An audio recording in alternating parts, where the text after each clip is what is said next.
Last week, we started talking together and working together in small groups, going through this process of spiritual discernment together. And, oh, Regina, I didn't grab one for myself. I'm sorry.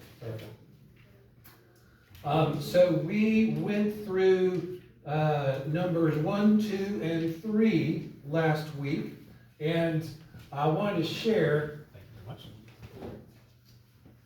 I wanted to share all the good things that the other groups said, and I've put them on these sheets up here in the black writing. I put them on the wall there, but you don't have to go and look at those. I will let you know. So for number 2, what people are grateful for, here were the things that people said they are grateful for. Since we're doing this together, this is for our church family together. And next week, I will give you a card or a printout so that you can go through the steps of spiritual discernment and finding God's will for your life on your own individually. I'll give you a good kind of step-by-step process. Since we're doing it together, we're doing it about our lives together. So in our church life together, the different groups said they are grateful that this church is friendly, it's accepting, it's welcoming of newcomers. We have many activities and caring ministries involving food, visitations, the senior meal site that meets here every morning. And all those good things happen from the generosity of our church folks, generosity of time, talents, treasures, to help people in need or to encourage others. You were grateful that our church family respects each other, that everyone has equal value in their voice, in their vote, their leadership potential, and that motivates all of our church folks to serve and to be active because they know they are supported. You were grateful that we all work together as a church family. There's good prayer support for each other. You are grateful for the variety of instruments we get to enjoy in worship and that we've had a history of good music in our church. You were grateful for our church having good leaders and good learning opportunities through teaching, preaching, studying, like Sunday school is a great example. Grateful that we broadcast our services now so that anyone can watch and be blessed. Grateful for our building, our physical space, that allows for community events or programs, and grateful that our church family tries to be good stewards of our resources. So I've put those on the grateful for sheet over there if you're interested. For number 3, we talked about the things that jumped out at us. Some gave rise to positive feelings of excitement or optimism or energy. Others gave rise to maybe some sadder feelings, maybe some disappointment, which is natural in being a family together as people grow and things change. So here were some of the things that rose to the surface that we were a little sad about. That there are not as many helpers or volunteers who chip in, so the folks who do can feel overwhelmed. Understand that. There are things that need to be fixed, like building maintenance needs. Those can be costly. There's technology challenges that can break that have to be fixed. It's difficult that having the title of Baptist in our name can automatically turn off a lot of people who never take the time to get to know us, but they just automatically turn away because they assume they know what we're like. And that sadly is true. There was some sadness and disappointment over the fact that not as many people come to Sunday school as they used to, that there's not as many kids and youth in the church as there used to be. And there was also some sadness that in spite of those numbers changes, there's still a resistance to updating things so that we could do things that would appeal to young families of today. And there was some frustration that it's easy to get set in our ways, and people can get stuck in their usual routines, even the usual seats that they sit in, and have a hard time branching out. The things that rose to the surface that we were optimistic, that you all were optimistic about or positive about or was energizing, is how welcoming we are now as a church family and the opportunity to become even more welcoming in the future.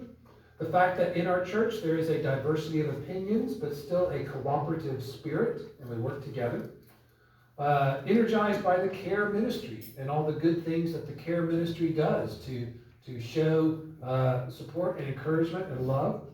The women's Sunday school class was an area of great positivity and good feelings.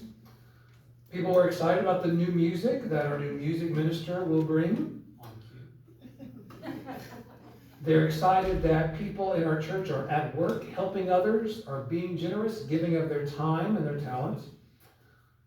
People are, there was good feelings about the fact that we are a supportive church, an encouraging group that helps lift people up instead of bang them down.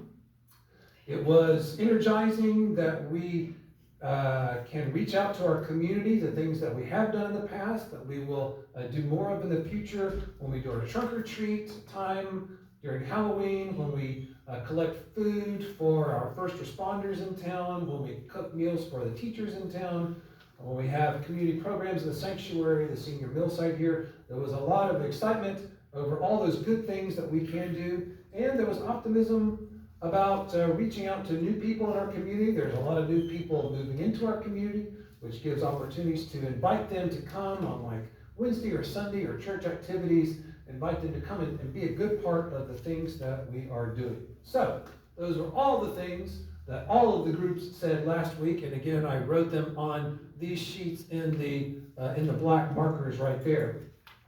So now we're going to move on to number 4 tonight in our step-by-step of spiritual discernment, number 4 on the back of our worksheet. And it's going to help us to start focusing on those things that we've heard, those feelings that we've had, what's kind of rising to the surface as we think about and evaluate our life together as a church family. So in a minute, when I divide you up into groups, I want you to review all the things that have been said, all the things that your note taker wrote down on your sheet, all the things that are on the walls here, all the conversations that you've had, and if there's anything you want to go back and add to numbers 2 and 3, and you say, oh, I really like that another group said, go for it, add it down on your sheet, that's fine. And what I will want you to do is work in your group to identify 2 or 3 key items.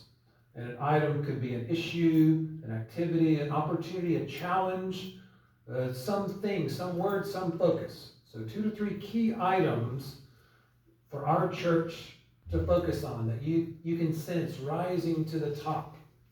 So this kind of like harvesting process, this honing step will help us land on specific areas or specific possibilities that we can move forward into, because like I keep saying, this will help us lead to action. We don't just want to say the things we want to do. That is the opposite of this process. This process is to notice what God is doing and wants to do through us, and then how can we take steps to follow that call. So we want to see what's rising to the surface that can lead us to action.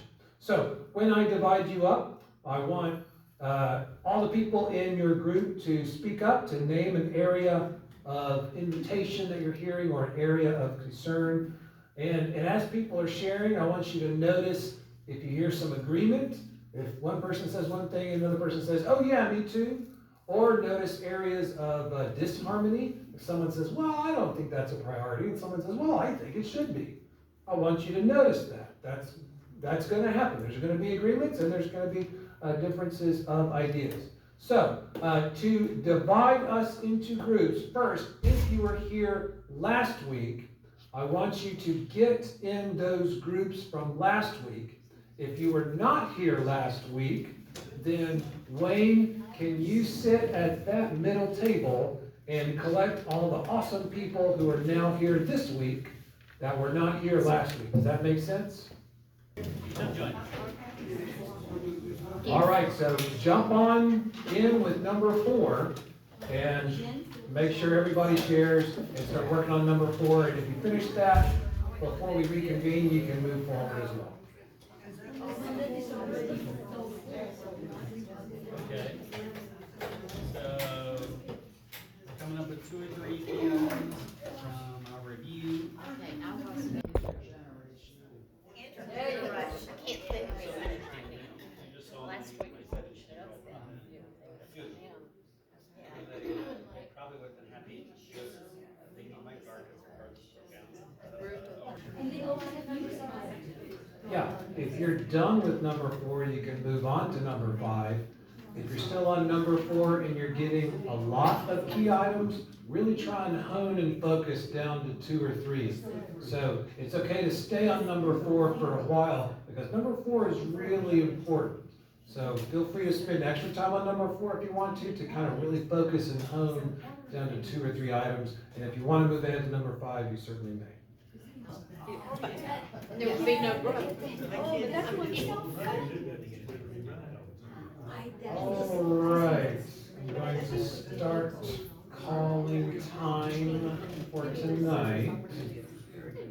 I tried not to interrupt you very much earlier because I really enjoyed listening and watching some really good discussion and good ideas. Next week, we're going to finish up on number 5, and we might all do it together. But I'm going to take what you all put down for number 4, kind of your 2 to 3 key items, and next week we're going to take the next steps and figure out, what are the 1 or 2 or 3 items we want to start spending energy on, and what are the actions that we need to take. What's the next faithful step that we can take in that process? So we'll be, even if it was something that involved maybe sadness or disappointment, we want to turn problems into issues that we can work on and do action research to figure out what can we do about this. It's not a problem, it's an issue that we get to work on. So next week, we're going to move from your key items that you came up with into, let's get more specific. So this whole process, just to kind of give you one visual as we end, it's like a upside down triangle. We started kind of the last few weeks just talking in general on spiritual discernment, listening to God, not listening to ourselves. And then last week we started talking a little more focused and what are the blessings of our church, what are some potentials or issues that we want to work on. And so this week we're starting to focus on a few specific items. And then this week or next week we're going to get into maybe some more details or what are some action steps. We got these items. So what are some things, some specific things that we can do, or who do we need to talk to figure out what we need to do? Like maybe we've got these items, and so now we're going to spend time thinking about what are the action steps to take? How can we focus on those items well? So we're doing this, we're letting God guide us to be more specific, and then once we kind of get to the end of that funnel, then we're just going to go forward. So we're kind of receiving all this information from our church family, from the Holy Spirit, and we're going to kind of funnel it down. We're honing it tonight, and then I'm excited to go forward with it into action. So we'll pause it there. If you want to finish up, if you've been a note taker in your group and you want to finish up any last minute thoughts, go for it. But for the most part, we'll pause it and pick it up next week. We'll finish up number 5 together and then do some more forward steps. So go in peace to love and serve the Lord. Thank you very much.